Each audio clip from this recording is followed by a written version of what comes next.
Sound like a no. What? I said, are you okay? Me? No, of course I'm not okay. I'm fucking loony bin. That's why I've been off for a week. Hello, it's good to see you. Welcome back to 100% Chelsea, and welcome to your Everton away match preview. Obviously, I'm joined by a man who just stepped in to my shoes over the past week, and I'd like to thank him very much for that. And I hope you will say thank you to Scott. You say that, I'm not going to say what immediately came to my mind just then. They're big shoes. Yes. Because I'm good at my job, because I'm fat. A little bit. I do apologise. Yeah, brilliant. I'm so sorry. I'm so sorry. Yeah. Unbelievable. Oh, Unbelievable. Anyway, listen, without a little bit of controversy, it would feel so empty without me, Eminem. Marshall Mathers, that's his name, that's the one.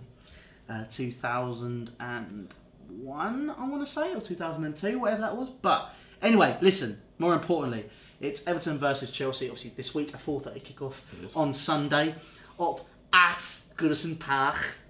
The right side of Liverpool. Yeah, the bright. Listen, everybody is born a blue. You just get sick and turn red. That's how it goes.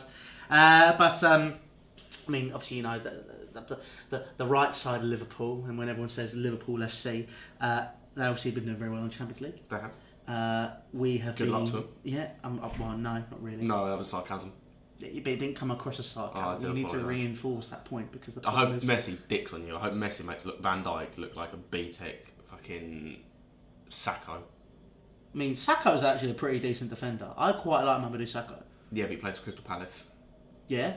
Virgil van Dijk play for Southampton. Gary Cahill play for Bolton. What's your point? Yeah, it's not where they did. He's currently. Yeah, he has been a bit of a fall from grace to go from Paris and PSG, Liverpool, and then Croydon. That's literally it's like the don't know how to feel about that. But obviously, we're not here to talk about the Champions League because it's not a premium European competition. We're here to talk about the Europa League and Chelsea, obviously qualifying as I said into the round yesterday. What is going on? Oh, that's my phone. Oh, his mum's calling. That was my mum. I'm going to put it on silent. Unbelievable. The lack of professionalism. Shut up. What's going on? I taught taught you better than this, Scott. No, so obviously it's not a premium European competition. The only thing premium about is that anthem. Yeah, I think that'd be a great. I was talking about Europa League. Oh, the Europa League. I quite like the anthem. I still don't know what it is. I don't listen to it normally. I kind of tune it out. Oh no! If I heard it, I know that's the Europa League anthem, but I can't. It's not like the Champions League. I can't actually. Whenever I hear it, I just go to my happy place. I was there going, it's not the Europa League. It's not the Europa League. It's not the Europa League. I open my eyes and there it is, Europa League. And then does the orange and black not kind of give it away? Yeah. Well, listen. I kind of like to. I go to my happy place. I can let people guess where it is. It's quite a nice place actually. There's lots of stuff going on, lots of food, obviously, yeah, I mean, I just don't like the Europa League. No matter what people are saying, where it grows on them over the past 8 months we've been in it, 6 months, whatever, I don't give a shit. I just don't like it, and I want to get out of it as quickly as possible. It's all right for every other club that's for basically anyone apart from the top six. It's all right because it's a European competition. It's probably the only one you're going to get into. For anyone of the top six, it's like, why the fuck are we here? It's a joke. Why are we here? No, it's not why we're here because you know why we're here. It's because we're shit. It's because we're not good enough to get in the top four. I mean, to be honest, obviously, this is what we've got to look at now. Obviously, we absolutely dominated against Dynamo Kiev.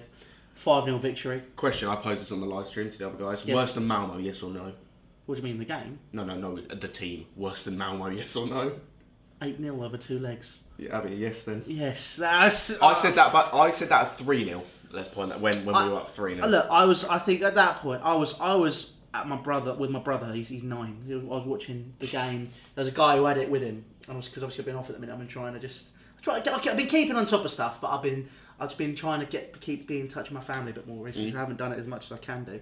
So I was with my brother at this football practice, and the whole time I wasn't even watching him. And then every time I went over, what do you think of that? I was like, yeah, it's good. The whole time I was like, what's the score? 3-0. Brilliant. That's straight away. Just looking at it, just watching the guy on his phone. But no, we look solid. We look good in that game. And I think the team we're going up against next in Slavia Prague. Look, most important is the away day. 100%. Yes. If you've seen my Twitter, you've already seen I've got the in-betweeners memes out like that. A bit of Neil going.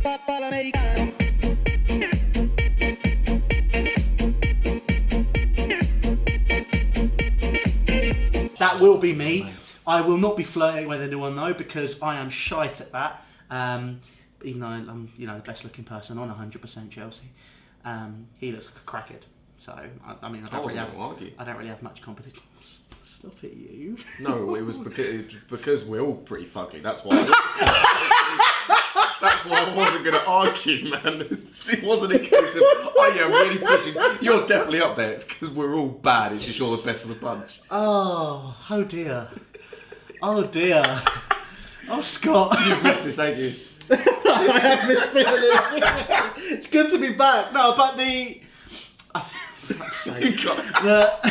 I'm number one is the away day for Brighton. That's why I wanted it. But second, obviously, this is a team we should beat. Should being the key word, because this is going on the internet.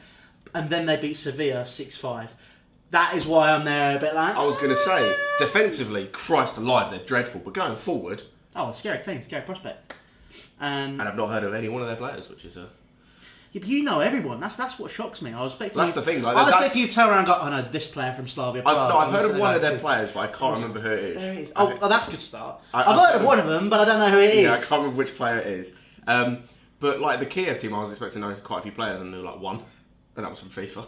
Oh God. No, but I think for me, we've reached a stage where I'm there going, this is what I expected. Now with the teams that have been knocked out, i.e. Sevilla, I look at that and go, you know what, we should get to the semis, 100%. Yeah. The final, I think a lot of people are going to think we should get to as well. We have to remember Eintracht Frankfurt are a very good side. They are. I think Jovic is a great player. I think him.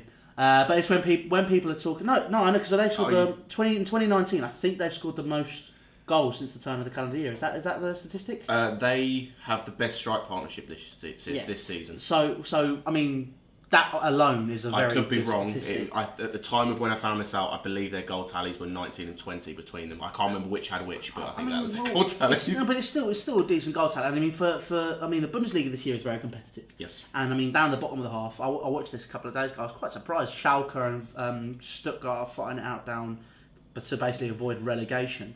Eintracht Frankfurt are flying high.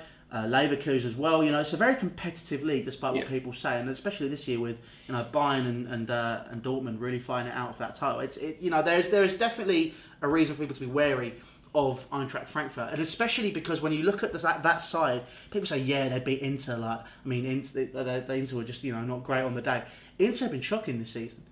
Inter have really not been all that. And I think if you look at last season, they had the likes of Rafinha, they had Cancelo before he went to Juventus, and those were two massive players for Inter Milan, and now they're missing that presence. And I think Inter were rightly knocked out of that tie, and Eintracht Frankfurt are a very, very good side. The team they're going up against as well is it Villarreal? Benfica, sorry. Yeah, it's not Villarreal, Valencia's the other one. Benfica, obviously. The Benfica, we played them before. We played them in the Champions League. We played them in the Europa League. Look, they are a very difficult side. And I think, as much as people like to write people off, on paper, yeah, I'd say we're probably the third best team. I think Arsenal and Napoli are the best two. If you look at how everyone's lining up at the minute and how they're playing, Arsenal, yes, they got beaten away by Rennes and Bate over 2 legs. Look, they brought it back over 2 legs, but they won't really be able to do that against Napoli. I'm going to be honest here, lads. No, I say there's a bit of a difference when you're coming up against the likes of Bourigeaud and the guy that scored that cracker in the first leg for Rennes, and then take Ben Arfa out of it, but then other players that Rennes have got, and then you're coming up against Mertens, Insigne, Callahan, Allen, Steve. There's a certain level of difference in terms of quality. Yeah, no, I think this is going to be the real telltale sign. I think if whoever wins that tie, they're going to be in the final. Yeah. Because Villarreal did really good against Zenit, but Villarreal this season have been quite poor. But Valencia, on the other hand, have been a very solid team. You say that. They only just scraped against Krasnodar. They did, but if you look at their league form and you look at their team and just everything on paper, they're looking good. I think it's to be honest, that is going to be a very interesting side of the quarterfinals and semi-finals. Our side, it should be very cut and dry. It should be. But unfortunately, me being me, I am not fully convinced by that, especially by our mentality. If we get Napoli in the final, we may as well just write off what Sarri said, which is something which really is possible. We're going to get onto Sarri's comments shortly. But in terms of the Europa League draw, Slavia Prague. Yes. You confident? Absolutely. Yeah? Yes. Why? Because I know last night obviously it was Kiev, and Kiev, as we said, like, they are dreadful. They're probably worse than some of the teams we've faced so far in the competition. But it shows what we can do going forward, and as we saw, Sevilla scored goals. I mean, Jesus. So, I mean, the statistics for the Slavia Prague Sevilla game, Sevilla had most of the ball. They had 57% possession, 14 shots on target, 14 shots, 5 on target, 8 corners. If that doesn't scream how Chelsea play at the moment. Might I add 27 fouls by thing. Just go to the lineups. But by thing? You mean by Slavia Prague? There you go, that's the one. Let's go to the lineups a minute. Okay.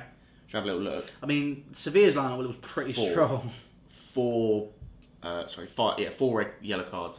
I can see them getting a sending off in the game if that's their mentality in terms of just it seems to be. Well, I can certainly see them getting a player sent off, and if that happens, then as a big fan of shithouse, I think it's kind of a case of the way that they're playing currently. That is the way to break Chelsea down. And to be honest, the way that we move the ball, the way that we operate. Look, that is what it is. We're literally going to be slowed down every single time we get the ball. We are a soft touch. We're not what we used to be. No. So it's kind of a case of, look, we've got to be very resilient to that. And are we going to do that? I mean, who knows? But on talent alone, Chelsea should be progressing this side. But you would say the same about Sevilla. I mean, Sevilla, when it comes to the Europa League, they are the go-to side. If you ask me, I've said they've won it 6 times. I think. I mean. You got the back three they had isn't that bad. You had Navas as well. Obviously, Jesus Navas, decent player. Sarabia's had a great season. They got Andre Silva's having a great season. Roque Mesa, Gonalons, Benega, Quincy Promes, Ben Yedder, Marco Rog, Franco Vasquez. Franco Vasquez? I think it's Franco Vasquez. It is. Look, it's not a weak side. So it's kind of a case of you have to. This is why. Whenever people were so confident, I like to kind of reserve my judgment until I've seen the side play. And look, the thing we've already pointed out, is they like to break the play down by making a lot of fouls. They like to try and intimidate the opposition by that, and it's something which is plausible. Chelsea can be easily intimidated, which is something I find is probably one of our biggest issues this season. But yeah, I mean, it's going to be really interesting to see how this develops. I mean, Eintracht Frankfurt, as we said, most likely, for me, I think they're the most likely team that we're going to face. Oh, I've just had a thought. Go on. I don't think Jovic can't play. He's on loan from Benfica. He can't play in that game. No, he can. Can he? Is he? Well, I think it'll be like the Courtois situation where is he still able to play? Yeah, probably. But I mean, is it a case of they'll have to ask to play? Potentially. Because if that happens, they are not letting him play. It's going to be. I don't know. Well, it'll be interesting to see. I think Villarreal battered Zenit St. Petersburg. They're not a bad team. This is the thing for me. Why Benfica? They're playing Benfica. Yeah, but why was I Villarreal? Well, I'm reading the notes. We're not facing Villarreal. I'm reading the notes. Jesus Christ, you can tell I've had a bit of time off. Look, Jovic, good player. Haller, good player. Haller's good player. You look at, again, like I've said, you look at the other side. You get to the quarterfinals. I think you look at it, much like any knockout competition. This is where you think you can win it, and I think any team in that can win it. I mean, my favourites are still Napoli. I'm not going to put us forward as the favourites. No. A lot of people are outside of the Chelsea community. I want us to win. Obviously, I believe we can, but it really hinges on which team turns up on the day. Is it going to be the Chelsea which we saw beat City 2-0, or is it going to be the team which saw us lose to City 6-0? And that's the biggest issue this season. I'm not fully convinced. But look, we'll see what will happen with that. But I mean, you're confident. I'm on the fence. So we'll see what happens. So leave your thoughts down in the comment section below. But briefly, before we started talking about the Europa League, we started speaking about Sarri's comments. Now, Sarri, in his post-game interview, was speaking about some other players and all this type of stuff, which he always does. He spoke about Giroud. He spoke about a little bit about Kiev. I don't know why. Sure. And about Napoli. About Napoli. No, it was about their... I can't remember. It was something along the lines of they played well, they're very physical, but maybe not quite as they were 2 years ago. Something like that. I mean, just something redundant, basically. And then the other bit was about news. There you go. Yeah, go on. Keep talking. On latest news. I know. Just let you know. The other bit was about Napoli and about the possibility of facing Napoli. And what's he saying there? Yeah. What? Go on, you do it. There we go. There we go. So yeah, no, I mean, it's a case of facing Napoli. I mean, the stuff that he said as usual. He was happy with Giroud and how they played the game. Very happy about the hat trick. And then the bit about Napoli, I want to leave to the end. The bit about the Kiev that I said, he just said the problem in this moment of the season for Dinamo is that they are not in the top physical condition. Just going to stop it there. Obviously, you're going to have done research into it. You can't have paid that much attention to the Ukrainian league. Like, there was a couple of years ago when people were just keeping tabs on Yarmolenko because that was the next big thing to come out of Ukraine. But then other than that, I don't really know. There's one player, as I said, it's the one player I know in that Kiev team that you can maybe pick out and say, yeah, him. But he's nowhere at level right now where he's like where Yarmolenko was. Reading these comments on Sarri and Napoli, I'm just going to be brutally honest and say how I feel. I find it a loser's mentality.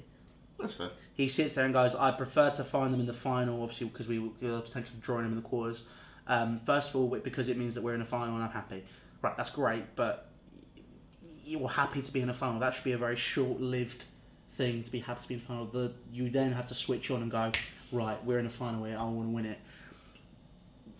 He could just be poor English, but I think for me, I don't know. He follows it up by going, and secondly, because it means that Napoli are in a final and I'm happy. I think...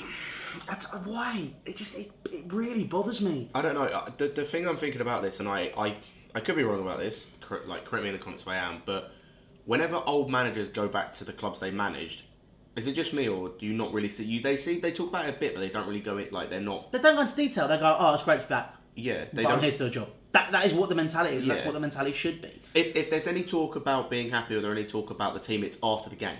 It'll be done after the game in the press conference. But, so that's what I find odd about it. Not so much the talk of wanting to meet them in the final, that's whatever. It's the talk about being happy for Napoli if they get in the final. I don't understand that. But then he follows up again by going, because of my relationship with the city and the people of Naples, for me it would be very difficult to play there. Right, again, this is where I say loser's mentality. This is the bone I always had to pick with Maurizio Sarri. He may be a really lovely bloke, but I'm sorry, can people stop falling in love with football, beautiful people, and focus on the football? This annoys me because you sit here and you see this guy going, oh, it'll be really difficult to play with Naples. I don't know if I can do it because of my relationship with the people. Fuck off. You're paid to go and win this game. You are here to go and give your all. If you're saying it's going to be difficult because of X, Y, and Z, and you can't handle it, then I'm sorry, you're in the wrong job. No. Yeah. This is where you know, irrespective of relationships, you need to realise that you have to balance it out. Yes, it'll be difficult to go and play in Naples. You don't openly go and admit that in a press conference. If you do, you say, oh, it'll be tough, but I'm here to do a job. You follow it up with to strengthen your position. Leaving yourself open to stuff like that is just the reason why Maurizio Sarri is getting targeted so much by the press. Yeah. Because of stuff like that. Why would you say that? Seriously. I think the point we're going to get onto, I think that it's another, and you mentioned the language barrier possibility thing. I think there's too many instances at the minute where the comments that he makes in press conferences, either before or after a game, they seem to either contradict other comments he's made, or they seem to leave him really open to criticism to a point, but just to questioning as to why he's made those comments. Yeah. I mean, if we go back to the last league game against Wolves, some of the comments he made, one, he said that Wolves weren't defensively solid. Anyone that watched that game, you don't have to have a lot of knowledge of football. You don't have to have a lot of knowledge of how to play a certain style of football. Anyone in that stadium could see that Wolves set up perfectly in terms of defensively. I think what he's saying is it's basically, he's sat there saying, they weren't playing football. Which, I'm sorry, again, is bullshit. Football is for me, right? It's very objective when people talk about what beautiful football is. It's very objective. For me, and I've said this since day one, since Sarri was hired, you can go all the way back to all those videos. I do not care if it comes off someone's arse. I want to win a game. That's what I go in with. A great result, a beautiful game of football for me, when we scored with Hazard and that one opportunity against Manchester United, but we were solid, we were underdogs, we fought hard. Barcelona in 2012, that's a beautiful game of football for me. Ramiro scored a great goal, yes, and it was great to watch, but at the same time, we gave a dog Go and watch the highlights against that. Christ alive! I rewatched them a few months ago, and it's you kind of forget how under the cosh we were, how much we were. But this is it, and I mean, for you me, had Drogba in our box being a defender, for Christ's sake. It's very, very, very objective. And I think what he's basically saying is they weren't set up to play football and be open and expansive. And there's more than one way to play run at people. There is more than one way to play football. And as much as now people are much more keen on seeing a very tough attacking performance and very open style of football. Well, I think that Wolves do that. If you actually watch them on a game-to-game basis, they do that in general. It's when you come up. It's different if you're playing the like Sam Allardyce does, where it's that every single week. Yeah. But they come up to play football, and it's against certain teams that they do that. And it's sort of top 6 teams, and it's worked. Yeah, because well, they've gained so many points. They're there to get the results, and next season they're going to be in Europe. Yeah. A year after getting promoted. I'm sorry. Like, look, there's more than one way of playing football. But, I mean, this is where we're going to talk about Sarri's comments again. Ruben Loftus-Cheek played 90 minutes last night. Yes. Or not last, sorry, when you watched this 2 nights ago, because we're recording this on Friday night. In the Europa League. In the Europa, he played 90 minutes. And he goes, last week, he's not ready for 90 minutes. This is a few days. Was this after the Kiev game or was this after the Wolves game? Wolves, I believe. This is a few days after saying that Loftus-Cheek would not be ready for 90 minutes for 2 to 3 weeks. And then going back, because I've talked about this a little bit, I think I talked about it in the live stream the other day before the Kiev game. Before that Kiev game, the home leg, we got told there are no injury concerns. If someone's struggling from a recurring back injury, that's an injury concern. It's literally got the same. It's got the same word. Same narrative. Exactly. So somewhere communication is going completely wrong. Somewhere, and I don't know where that is. And again, Ruben Loftus-Cheek is in the England squad, which is silly if he's not fit. Exactly. But I mean, to be honest, I think there is a massive. I'm putting it down to language. I really am. His English isn't awful. It's not. But for the same token, I don't think maybe it's not to the standard which people are expecting. But look, I mean, he played 90 minutes on Thursday. Does that mean he'll probably play against Everton? I sincerely doubt it. Obviously, we'll get into that in our lineup predictions. But the one thing I do want to say before people decide to rip us apart, saying we're sorry out and all this blah blah blah. I'm sat on the fence. I want to see this. I want to see what this guy does this year. I know he's here to implement a philosophy. I want to see what happens next year. I want to see how he develops and how he deals with the issues around the club, i.e. the transfer ban and implementing youth players and all this type of stuff. I'm interested to see that because that is where you can really test Sarri as a manager. This is going to be a real test, and this is where I'm looking at this guy. He's here to implement philosophy. He's got the youth players. These are players which want to play for Chelsea. Look, these are players. There's the youth academy. Go use them. Tell us what philosophy you want to implement. I want to see what happens.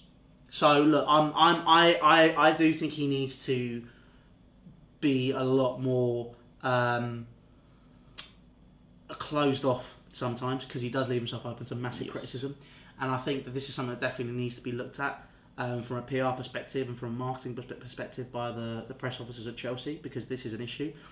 This is as well as their media centre and retweeting potential rumours to do with Chelsea, which still don't make any sense. But look, this is something which we need to look at, and for me, that's what it comes down to. But anyway, we'll leave it there because obviously, again, as per usual, the camera is about to run low on its timing stuff, and we will move on to the actual preview for Everton versus Chelsea. Hello, one and all, and welcome to your Everton versus Chelsea preview. Or if you're watching the long form content, welcome back. Yeah, obviously we're doing that long form stuff. We've been trying it, and if you haven't seen me because you didn't watch the long form, hi. But I am back. I'm back in good shape and ready to go again. And obviously this weekend we head up to Goodison Park and to Everton in a 4:30 kickoff on Sunday. Everton, in terms of form, they've got 1 win in 6. They're not looking great. No. In terms of players to watch out for, they do have some good players for us to talk about, and obviously in terms of the reverse fixture, There'll be some changes, I think. I think the way they play, I think in terms of some of the personnel compared to the last fixture. Just going back to the form thing, I think that, as you said, 1 win in 6, but I think that if you look at one of those 6 was a draw against Liverpool, which is a good result for them. One of those games was against City, one of the losses, so it's fair enough. But it was 0-0, by the way. It was 0-0. I thought it was. I was there trying to think back, going, what was the result again? In terms now of, I remember why I forget it. Yeah, but it's. I think if you go back to their last match against Newcastle, I think that the biggest talking point from that was one Jordan Pickford, who. I still think he should be England's number 1. I know you disagree. Yes, I think it should be Heaton. For me, I think Alan Shearer, if you look at Alan Shearer's comments, if you haven't seen it, I'd recommend going to read them. After that game, I think he kind of put it perfectly, where it almost looks as though the World Cup and how he did in the World Cup has gone to his head. He's almost trying to look this season as though he's trying to make the simple things look really over-dramatic and make himself look a lot better. Not to say a lot better than he is, because he is a very good keeper. But if you look, he's got the most errors this season that have led to goals for keepers. And if you just look at the Iosi Perez first goal, for me, obviously I'm not a keeper, so it could be different. But for me, that's a simple save where you palm that to the side, palm that over, try and catch it. Maybe it was a bit too powerful, you can't catch it, but you at least palm it away. You don't palm it straight back into the danger area. Yeah, I mean, he has always been liable to a mistake like that. I mean, he always has been. And I think one thing that people forget is Jordan Pickford, if I am still correct, is a very young keeper. He is, he's 25. Look, I think he needs to be given the benefit of the doubt. And this, for me, the reason why I think he should still be England's number 1 is because Southgate gets the best out of him. If Southgate gets the best out of him, it reignites confidence and makes him look better. It doesn't help when you have, all due respect, a shitty defence in front of you. I think he's got that bad defence in front of him. Look, Yerry Mina's all right. Zuma for them has been very good. I think Yerry Mina's a bit centre back. Yeah, well, he's one line from Barcelona. I would expect no less. Even without that, I think he's their best defender. Yeah, I mean, well, Michael Keane again is still Michael suspect. Keane has dropped off so much since Burnley. He should not have gone Everton. Well, I think he's just confidence is just shot. Yeah. But then at the same time, he's looked like he was picking up at the beginning of the season. So look, there's something going wrong at Everton, and whether it's Marco Silva, which I think it could be, I think it's going to be very interesting again to see how this game pans out, because this is going to be this could be make or break for Marco Silva. It could be both sides. Well, for us, it is make or break.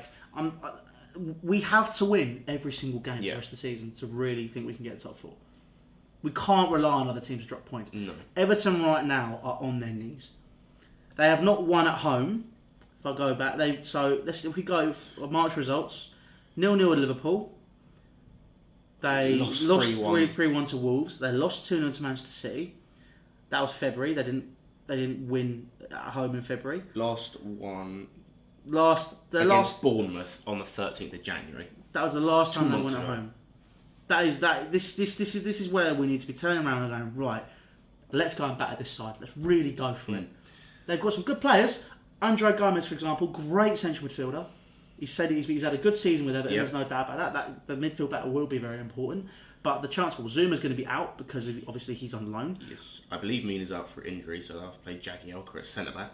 Well, I mean, is he? You 100% sure of that? Well, I say that because if you go back their game before Newcastle, he was playing.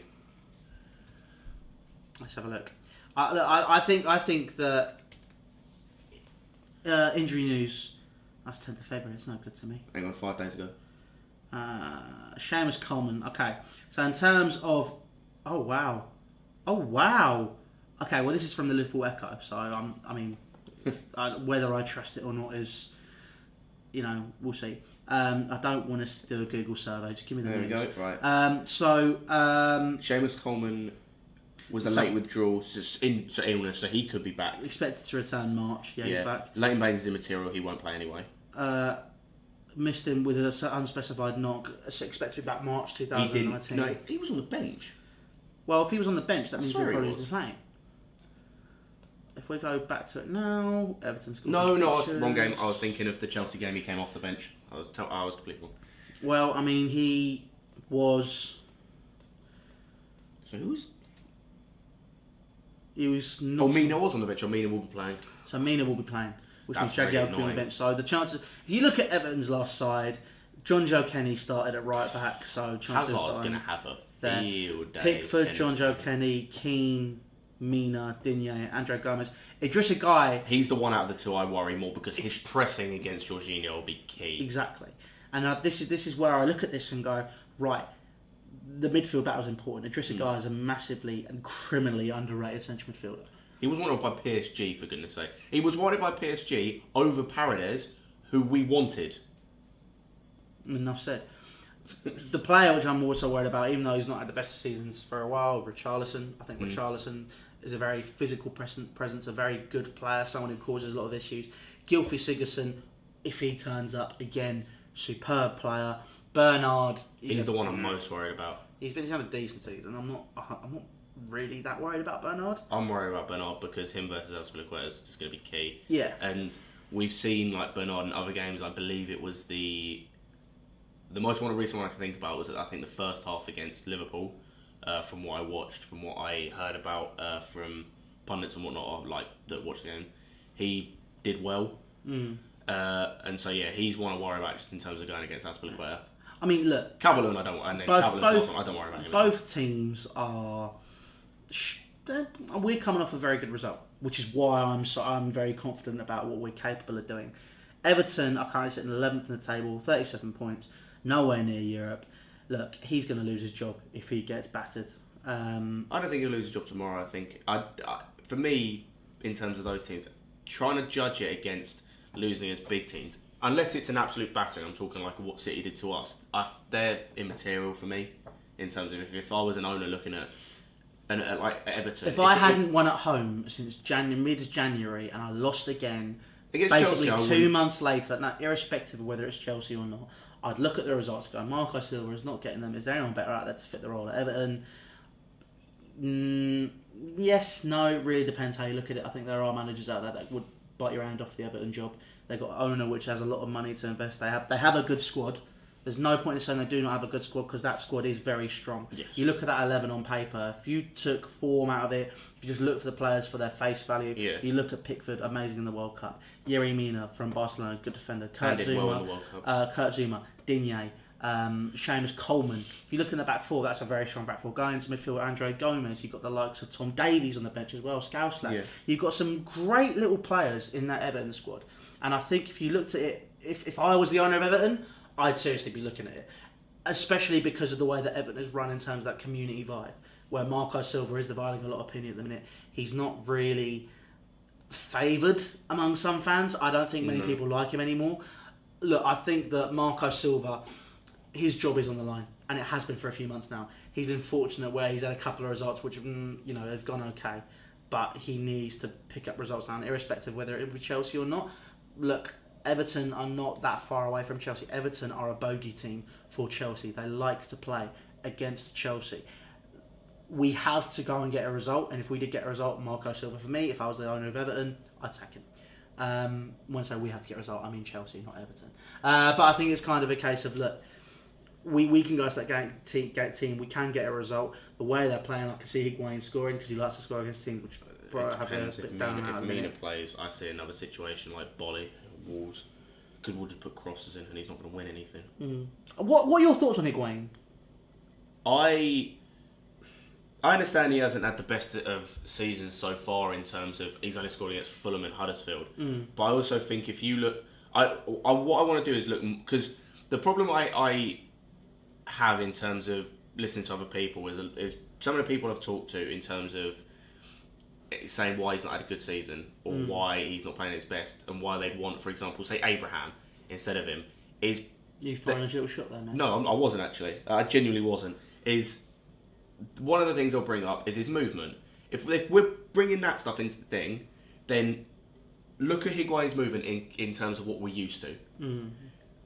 That's why I will say he's not had a bad season for me. He's not had a great season. He's been average for me. He's been okay, but that's why I will not say he's had a bad season so far. Is because in terms of his movement's so much better, his link-up play is so much better than what we're used to. I think we saw even in games where we've performed poorly going forward or we've lost, he's still making those runs. He's still making the movement, and it's then the lack of other players around him that aren't finding him during those times. And it's like I will not slate him for Wolves because the whole game plan against Wolves was stupid. You're asking him to go up against number one. You asked him to go up by himself against 3 centre backs, and I've said this a few times, but. Then number 2, you're asking him to go up against someone who's significantly taller, bigger and stronger than him in the air. It's a waste of time. That's why I won't slate him for Wolves. Because in my eyes and what he was given, he didn't put a foot wrong. I'm not slating him for Wolves, but the one thing I've really found my biggest issue with him is he's a flat track bully. That's what he is.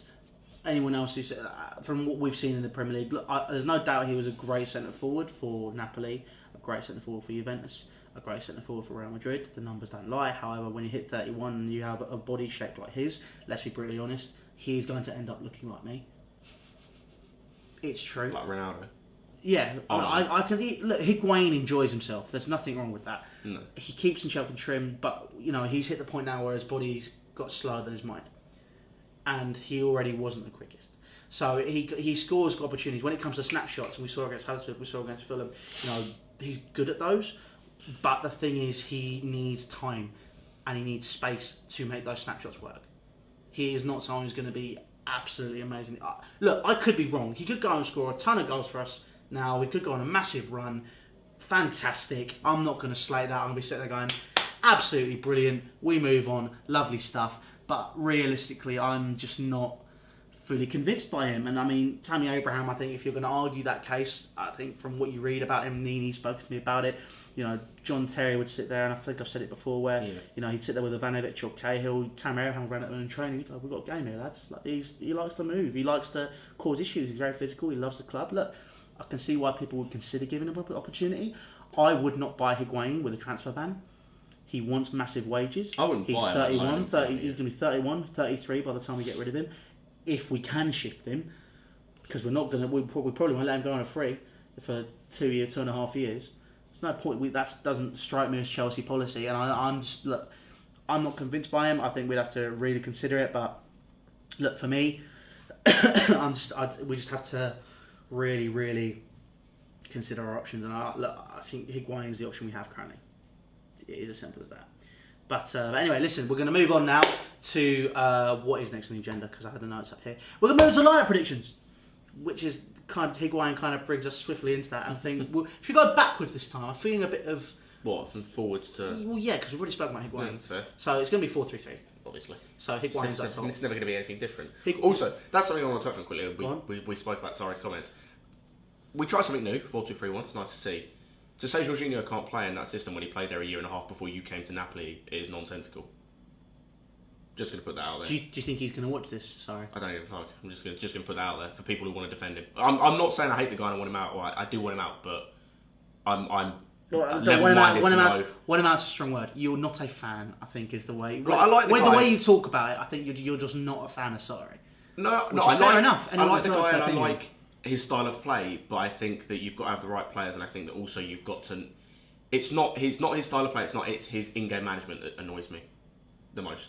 I see that, yeah. I think the in-game that's for me. That's the level of a good manager. When your in-game management is at the top, that's the sign of a good manager. The biggest thing as well, though, with Sarri is he really does not have the squad. He does not. No, and I think with again, like I said, with an impending transfer ban, he's going to have to turn to youth. He's going to have to mould players. He's going to have to change his style, and it's going to be interesting to see what happens with that. If he fails miserably, I think we could safely say that he's a very stylistic manager. He could come along at the wrong time.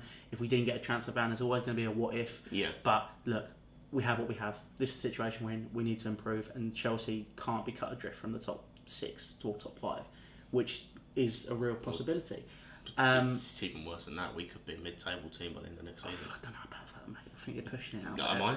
If we get the ban and Hazard leaves, I don't think we'd get rid of Hazard if the ban came in. I think we'd do everything we could to hang on to him. I don't think that's wise, personally. Because that's... So you take 120 million, which we couldn't spend? In the sense of, if you look at everything else, if keeping him is the best option in terms of on the pitch stuff, in terms of his performances, but if you look, that's a player that's going to be miserable, because we've said multiple times, unless he does a Griezmann and understands because the ban, then that's fair enough. But if he doesn't and he still wants to go because of everything... Yeah, I mean, Griezmann has age on his side. Hazard is 27 now. Yeah. Griezmann is like 24, isn't he? Something like that? I'm not entirely sure, but that's the thing. Unless he takes that that tact of, I'm going to... Well, he's the same age. Yeah, unless he takes that tact of, I'm going to back off, I'm going to wait until the transfer ban's over. Yeah. If he doesn't, we've got to keep someone who's miserable because we've broken a promise in his eyes. That's our best player, miserable. That can then feed into the rest of the squad, as we've already seen player powers an issue. Yeah. That then affects backstage. That then affects on-field performances. At the end of the day, it just affects the whole club negatively. Well, I mean, we are almost screwed either way. Yeah, but we'll cross that bridge when we come to it. But look, right now, we need to get to the team because we're going off. We're out. I do apologise. He's on a bit of a rant. All right. Okay, calm down. Breathe. I've taught you better than this. Okay, you've been doing really well for the past week. Don't ruin it. Okay. Hang on, you've taught me better than this. Yeah. To go off on tangents. Actually, no, I haven't. I go off on tangents all the Exactly. time. I had the nickname Quinton Tangentino when I was at school. I like that. I quite like it as well. I was in media studies as well. I was like, yeah, you calling me one of the greatest film directors of all time and saying I'm a bit like him. I'm doing it now. I'm going for a tangent. Move on. Right. Team lineup.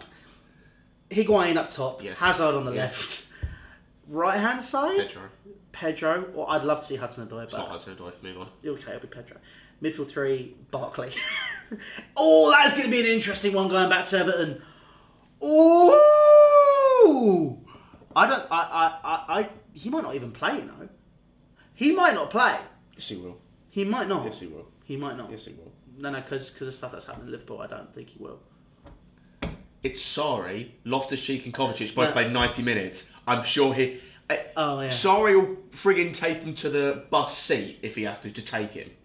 Barkley's playing. He's starting. Barkley can take Jorginho. Oh, no. Oh. Back four of Emerson...